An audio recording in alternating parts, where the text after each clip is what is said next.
¿Incredulidad qué es? Es la dificultad en creer algo. Hay unos sinónimos de esa palabra y eso lo que estoy diciendo es algo que podéis acceder buscando en el Real Diccionario de la Academia Española, ¿no? Escepticismo, recelo, falta de fe, falta de creencia religiosa, ateísmo, agnosticismo. Esto está hablando de incredulidad, porque tienen dificultad en creer. Bueno, en este caso, cuando hablamos de ateísmo, agnosticismo o que tenga que ver con falta de fe o creencias religiosas, estamos hablando acerca de Dios y de las cosas de Dios. Eso es incredulidad, dificultad en creer en algo. Hay una... Bueno, alguien manifestó esta historia que voy a contaros. Se encontraron una monja y un ateo que iban a tomar un avión y coincidieron uno al lado de otro en los asientos del avión. Y empezaron a entablar conversación, pues evidentemente el ateo le preguntó o habló amigablemente con aquella monja que había a su alrededor. Ella evidentemente le habló de su fe, de sus creencias, y el ateo pues manifestó que él no creía en nada, que no quería saber nada de Dios, que en fin, que Dios para él no existía, etcétera, etcétera. Bueno, el avión despega y cuando están ya un buen rato, ha despegado el avión, empieza a tener una serie de dificultades, el avión empieza a moverse mucho y empieza a caer en picado. Y el ateo empieza a santiguarse, ¿eh? Y la monja le dice, pero oiga, usted no me estaba diciendo, dice, bueno, pero por si acaso. Y eso que refleja una historia, puede ser cierta o no, no lo sé, pero evidentemente es algo que sucede en el mundo en el que vivimos, y ahora hablaremos algo acerca de esto, ¿no? Por otro lado está la duda. ¿Qué es la duda? Es la indeterminación de ánimo en cuanto a tomar dos decisiones. O bien puede ser en tomar una decisión con respecto a nuestro futuro, con respecto a una noticia o a un hecho en concreto. Hay una especie de indecisión, de vacilación. No sabemos muy bien qué camino debemos de tomar. Estos son un poco las definiciones de lo que es incredulidad, alguien que no cree, o bien la duda, alguien que tiene dudas en lo que cree. Puedes en momentos determinados tener un momento de dificultad de tomar una decisión u otra. Pero lo que nos interesa es lo que la palabra de Dios nos dice y lo que nos interesa es lo que podemos ver en ella, ¿no?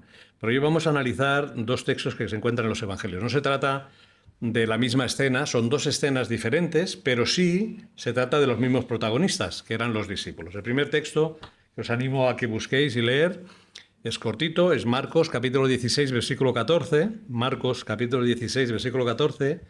Y leemos así, dice, finalmente, y soy en la Reina Valera, finalmente Jesús se apareció a los 11 mientras estaban sentados en la mesa y les reprochó su incredulidad y la dureza de su corazón porque no habían creído a quienes le habían visto resucitado. Esa es la escena, ese momento determinado en que Jesús se presenta delante de aquellos 11 y estaban sentados a la mesa y les recrimina por su incredulidad y por la dureza de su corazón. Porque algunas personas habían ido a decirles, hemos visto a Jesús resucitado, y José Antonio nos ha hablado acerca de ello también en esta noche, y no le habían creído. Para entender esta escena debemos de recordar lo que Jesús les dijo unos días antes, y en el mismo Evangelio de Marcos, en el capítulo 14, un poquito más atrás, versículos 26 al 28, Jesús ha instituido la Cena del Señor. Y dice que cantaron el himno y después salieron al monte de los olivos.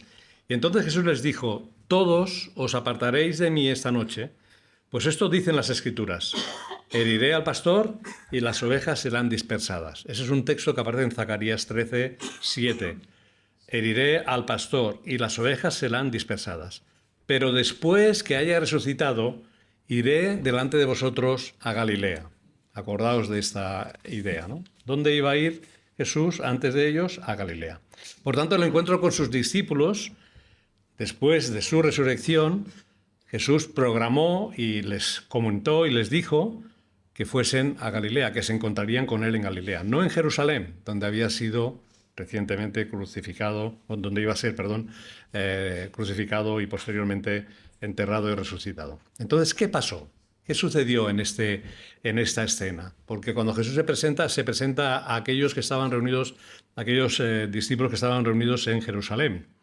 Los discípulos no siguieron las instrucciones de Jesús, no escucharon lo que Jesús les había dicho unos días antes, ¿no?, de verse en Galilea. Por el contrario, se quedaron en Jerusalén. Y Juan capítulo 20, versículo 19, que nos habla también acerca de esto, los evangelios, cogiendo de aquí y de allá, podemos ir formándonos un poco la idea de la escena de ese día. En Juan 20, 19 leemos: llegó la noche de aquel mismo día. ¿Qué día? El día de la resurrección. El primero de la semana, el domingo, hoy el domingo. El lugar donde estaban reunidos sus discípulos tenían las puertas cerradas por miedo a los judíos. Juan nos da interesantes detalles de ese encuentro. Es más extenso, ¿no? Pero esa era la situación que se encontró. Un encuentro donde los protagonistas son Tomás y Jesús. Y en Juan capítulo 20, si leemos del versículo 19 al 29, que merece un tiempo y no vamos a entrar mucho en ello, pero si tenéis tiempo de sumergiros en esa escena, qué pasa en ese tiempo, en ese momento, veremos cosas interesantes. En el que Tomás es un principal actor en este aspecto, ¿no? El Tomás, al que algunos hemos llamado el incrédulo, ¿no? Y hay dos tipos de incredulidad. Antes habíamos hablado de la incredulidad, pero hay dos tipos de incredulidad que se ven en esta escena, pero que podemos ver en personas que hay a nuestro alrededor. Hay los incrédulos o los escépticos por conveniencia y los que son por convicción. ¿Por qué digo conveniencia? Porque no les conviene creer. Seguramente tenemos algunas personas a nuestro alrededor que no creen en Dios, que no quieren creer en Dios. Pero dentro de esas personas que hay a nuestro alrededor, que dice que yo no tengo la fe que tú tienes, yo creo en otras cosas, pero no en Dios, o no en las cosas de Dios, no les conviene creer en Dios, porque si Dios no existe, eso es el razonamiento, entonces es lo que me conviene, entonces yo soy Dios. Es decir, se hacen dioses a sí mismos y por tanto determino lo que es bueno y lo que es malo. Entonces lo bueno es lo que me conviene y me hace feliz. Lo malo es lo que no me conviene y que me hace sufrir. Esta es la filosofía de aquellos que son escépticos, que son incrédulos por conveniencia. Las razones de su incredulidad, de no creer, son básicamente morales y no racionales. No están razonando las cosas, simplemente lo están haciendo de una manera moral. En resumen, no quieren creer porque no les conviene hacerlo, porque están bien como están y prefieren seguir estando así. Prefieren seguir no enfrentándose ante la realidad de un Dios, no enfrentándose ante Dios. Esos son los que son por conveniencia. Me conviene no creer. No lo dirán así, evidentemente, pero esa es un poco la situación, ¿no? En cambio hay otros que son por convicción. Aquellos escépticos que son por convicción, una característica es que no se burlan de los que creen. Son personas que respetarán, si tú tienes tu fe, y lo aceptarán y lo respetarán. Más bien lo contrario, dirán: ¿cómo me gustaría tener la fe que tú tienes para creer en Dios? Pero no puedo hacerlo. Me resulta absurdo. Tendría que hacerme un harakiri intelectual. No es que no quiera, es que no puedo. Porque mi mente se ha cerrado. Estoy convencido de lo que creo, en este caso que no creo en Dios, estoy convencido de ello. Ese es el modelo de Tomás. Tomás tuvo un problema de convicción. Él estaba convencido de que Jesús iba a estar con ellos por siempre. Cuando los discípulos que vieron a Jesús por primera vez dijeron: ¿hemos visto a Jesús? Dice: no me lo creo. No me lo creo, porque estoy convencido de que Jesús no podía morir, porque Jesús era alguien que no podía terminar su vida, ¿no? Y él estaba convencido de que Jesús no podía morir. En cambio, Jesús se vuelve a presentar otra vez. Él tiene interés en estar presente en esa segunda ocasión. Eso lo encontramos en Juan 20. Y es cuando Jesús se presenta ante él y dice: pon tus manos en las llagas, etcétera, ¿no? Esa escena, ¿no? Él estaba convencido de que Jesús no podía morir y que Jesús, evidentemente, mejor dicho, Jesús no podía resucitar. Vio que Jesús murió, pero no concebía que Jesús podía resucitar. No quiere creer o no puede hacerlo. Esa es la cuestión, ¿no? Hay gente que no quiere y hay gente que no puede hacerlo por convicción, ¿no? ¿Es escéptico por conveniencia o por convicción? Esas son las dos formas o maneras de entender la incredulidad. Ahora volvamos un poco al texto de Marcos 16:14. ¿Qué sucede en unos versículos anteriores? En el versículo 9 de Marcos, si tenéis abierto la Biblia en Marcos 16, en los versículos del 9 al 11, Dios se nos ha hablado también de María Magdalena, a quien se apareció Jesús. Jesús fue a comunicarle a los discípulos que estaban tristes y llorando por la muerte de Jesús, que Jesús había resucitado, por esa escena que nos ha compartido José Antonio, ¿no? Pero dice el texto, al final del versículo 11, pero ellos no la creyeron. Pero ellos no la creyeron. Seguidamente, un poco más adelante, en Marcos 16, versículos del 12 y el 13, dos discípulos que se dirigían a Emaús tienen un encuentro con Jesús. Si queréis ver toda la escena, en Lucas 24, del 13 al 35, leemos toda la escena de esos dos discípulos con Jesús.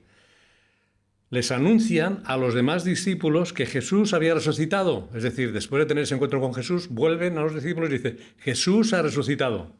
Y conversando con ellos y compartiéndoles esto, dice, pero ni aún a ellos les creyeron. Final del versículo 13. No creyeron a María Magdalena, no creyeron unas horas después a los discípulos.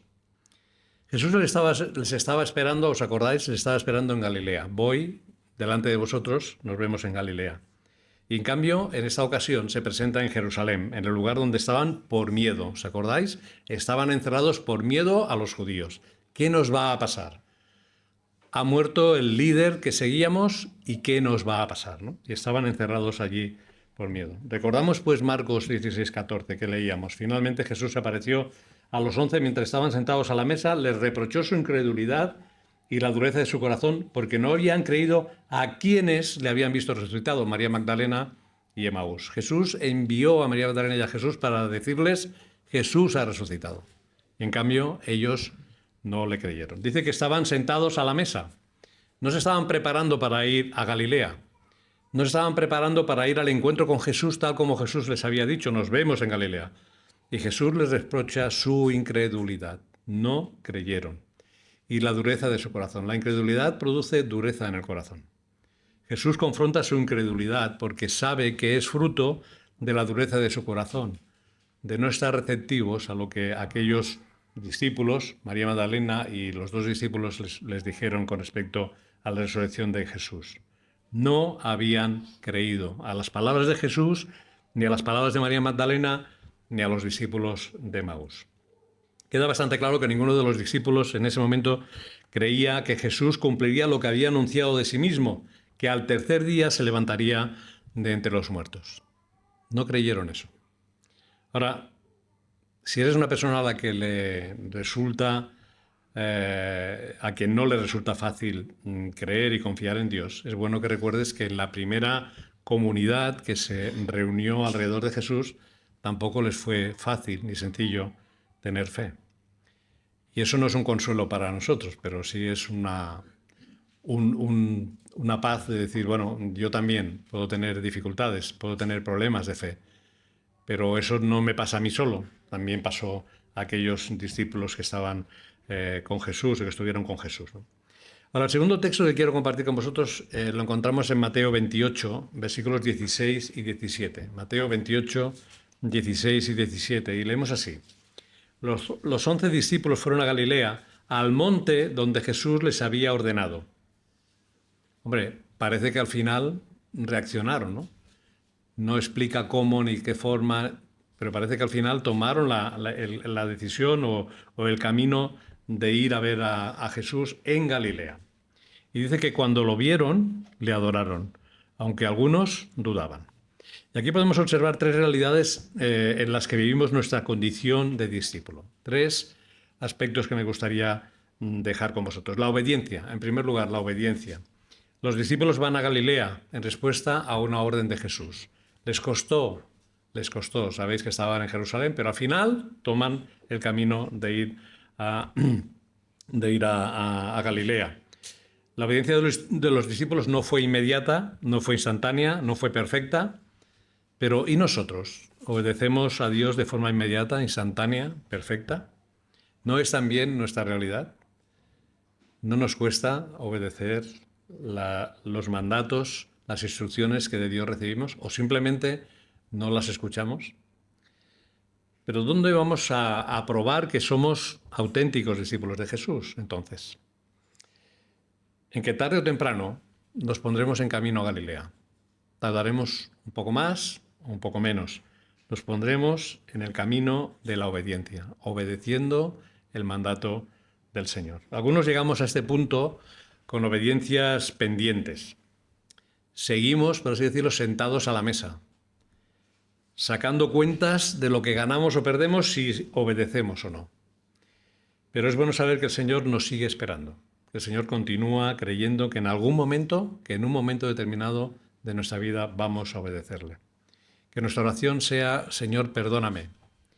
Por haber demorado demasiado, por favor, no te canses de esperarme. Que esa sea nuestra oración. Que estemos dispuestos a escucharle y a obedecerle. Pero también, al mismo tiempo, que digamos: Señor, perdóname, porque no he sido obediente. Ni a la primera, ni a la segunda, pero Dios sabe que seremos obedientes y que al final obedeceremos el camino o seguiremos el camino de la obediencia. El segundo realidad que experimentaron los discípulos y que nosotros también podemos experimentar es la adoración. Dice que cuando lo vieron, le adoraron. Otra realidad de un discípulo es que no solo obedece, sino que también adora al Señor a quien obedece. Ahora bien, la fuerza de ese texto no está en recordarnos de dónde está, mejor dicho, en recordarnos de dónde brota la verdadera adoración. La verdadera adoración brota de ver a Jesús. Nace de ver a Jesús con los ojos de la fe, de aprender a contemplarle. La verdadera adoración no surge de las canciones, ni de los grupos de alabanza, ni de los músicos que las crean, que está fenomenal y estupendo que estén ahí, y gracias a Dios por ellos y por el bien que hacen y siguen haciendo en las iglesias, sino que surge de cultivar una vida de intimidad y de comunión con el Señor resucitado. Esa es la forma de ver a Jesús.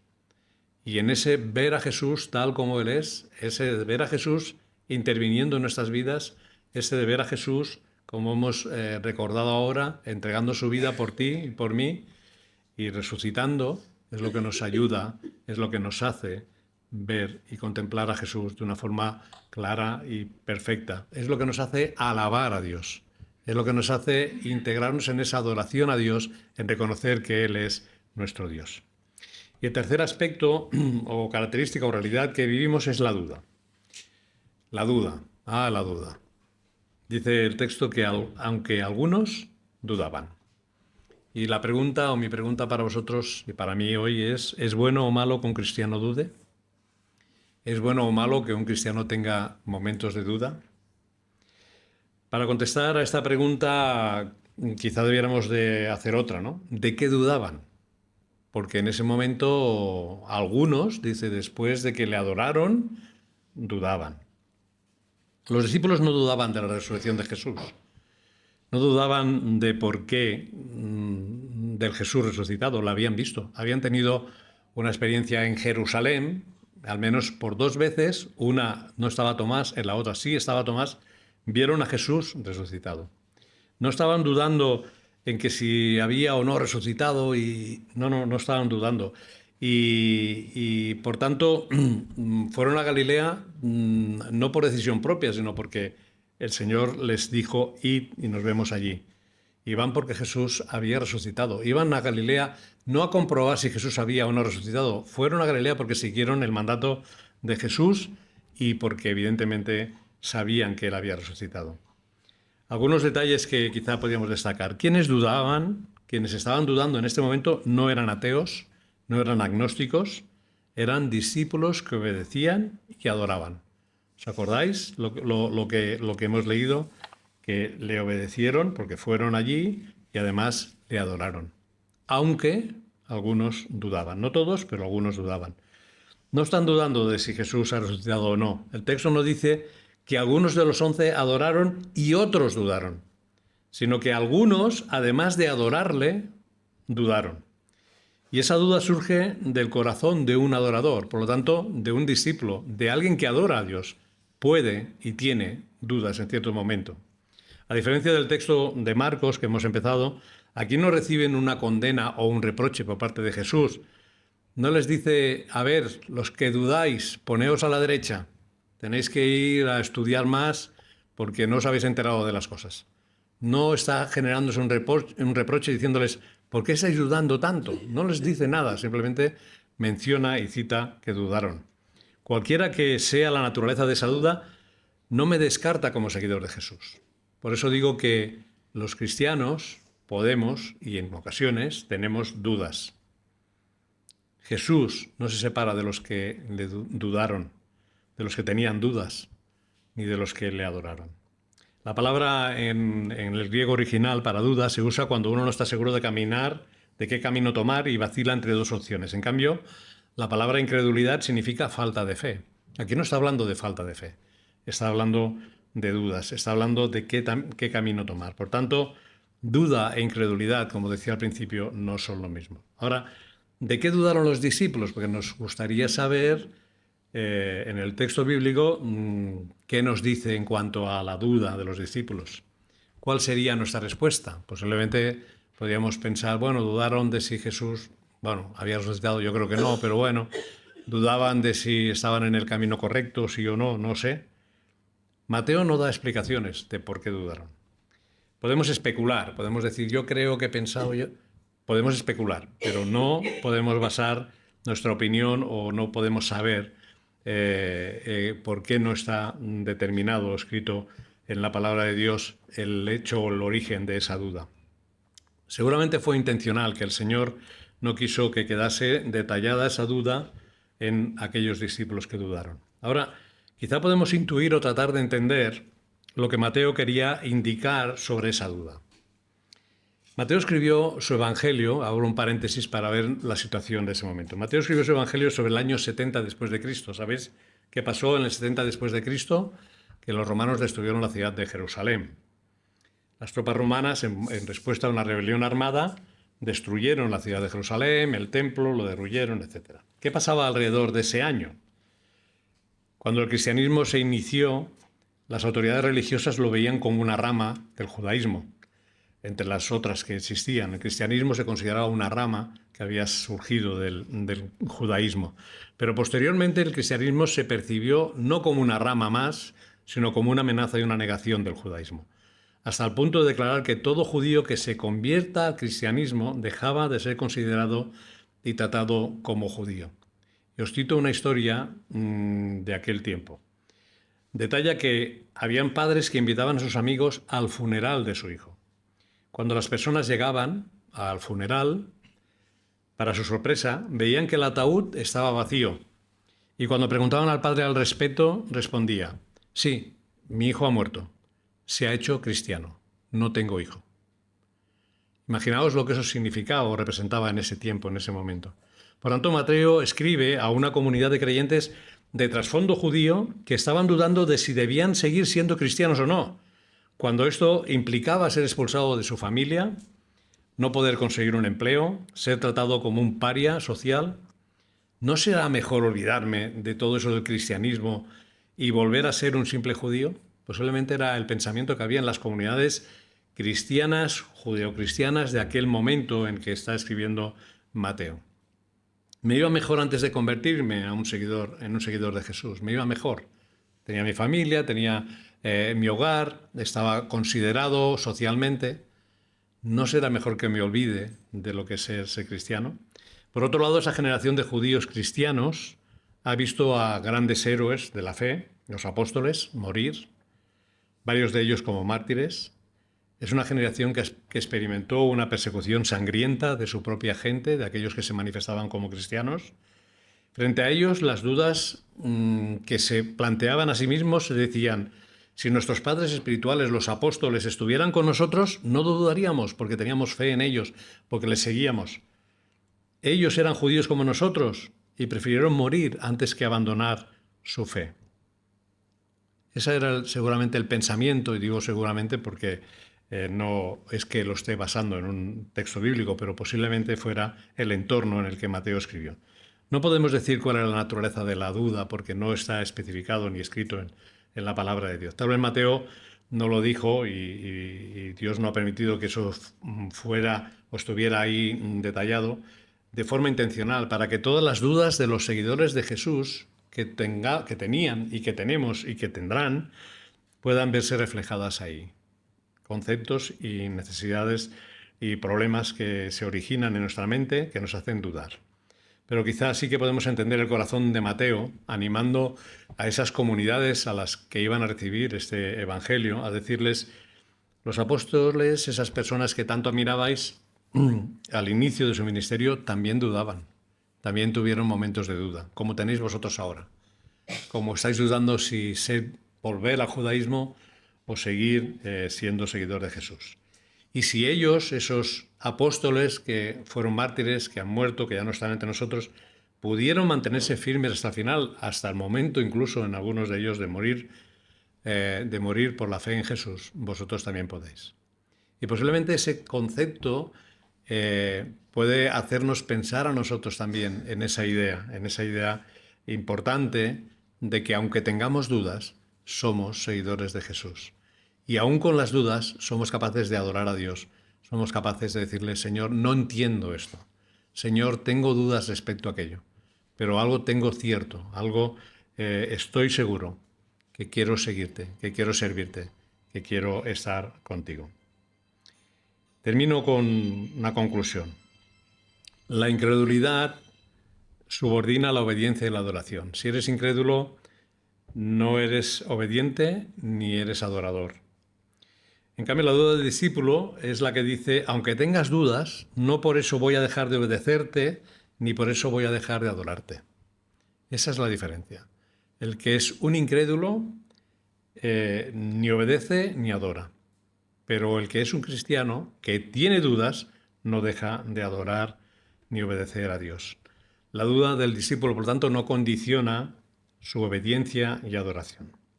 Es imposible obedecer y adorar a Dios en el mundo y que no surjan dudas en el corazón de un discípulo. Las cosas que hay a nuestro alrededor nos hacen dudar en muchas ocasiones. Pero si tenemos claro quién es el Señor que ha llegado a nuestras vidas, entonces cualquier duda se la llevaremos a Él y diremos: Señor, sabes que me cuesta esto, pero eso no me impide seguir adorándote, seguir obedeciéndote. Finalmente, quería terminar con una escena que encontramos también en los Evangelios, en Juan 9:25. ¿Os acordáis de esa escena en la que Jesús abrió los ciegos a un ciego? Y los religiosos de aquel tiempo le preguntaron a sus padres: oye, ¿quién te ha sanado, quién te ha curado de tu ceguera, ¿no? Y los padres dijeron: oye, pregúntale a él, que ya es mayorcito, y él los explicará, ¿no? Y cuando le preguntan al ciego que había recuperado la vista, dice... ellos decían quién ha sido, ¿no? Bueno, al final, evidentemente, él manifiesta que es Jesús y al final responde en Juan 9:25: si es pecador, no lo sé, pero una cosa sé, que habiendo yo sido ciego, ahora veo. De eso estoy seguro. Es decir, no lo sé todo, tengo dudas. No tengo la certeza en todas las cosas, porque hay cosas que me cuestan, hay cosas que puedo tener dudas. Pero algo sí que sé, que antes era ciego y ahora veo. Y esa respuesta que dio este hombre a aquellos que le insistían por querer, evidentemente, ir contra Jesús, pudo contestarles sabiamente lo que hemos leído. Si es pecador, no lo sé. Una cosa sí que sé, es que habiendo yo sido ciego, ahora veo. Y esa es la esperanza, esa es la confianza de aquellos que, como cristianos, podemos pasar por un periodo de duda, podemos tener momentos de dudas, que eso no nos impide el seguir adorando a Dios, el seguir obedeciéndole a Él. Que el Señor nos ayude. Vamos a orar. Padre, queremos darte gracias porque tú, Señor, hablas a nuestras mentes y a nuestros corazones, y queremos agradecerte este tiempo de reflexión sobre lo que es la incredulidad, sobre lo que es la duda. Señor, gracias porque aunque en nuestro corazón puedan, en momentos de nuestra vida, en circunstancias y en tiempos, podamos dudar de algunas cosas, ante todo queremos renovar nuestra fidelidad a ti, nuestro seguimiento a ti. Queremos obedecerte a ti, seguirte a ti, porque sabemos, estamos convencidos de eso, que tú tienes respuesta a todo. Aunque a veces no lo entendamos, aunque a veces no lo creamos, aunque a veces en nosotros hayan situaciones y circunstancias que nos hagan dudar de las cosas. Pero ante todo queremos ser obedientes a tu palabra y queremos adorarte y honrarte como te mereces. Queremos pedirte tu bendición para esta iglesia, oramos por los hermanos, por cada uno de los hermanos aquí presentes y oramos por aquellos que hoy no han podido estar con nosotros, que tú también les guardes y les bendigas. Y todo ello lo hacemos en nombre de Cristo Jesús. Amén.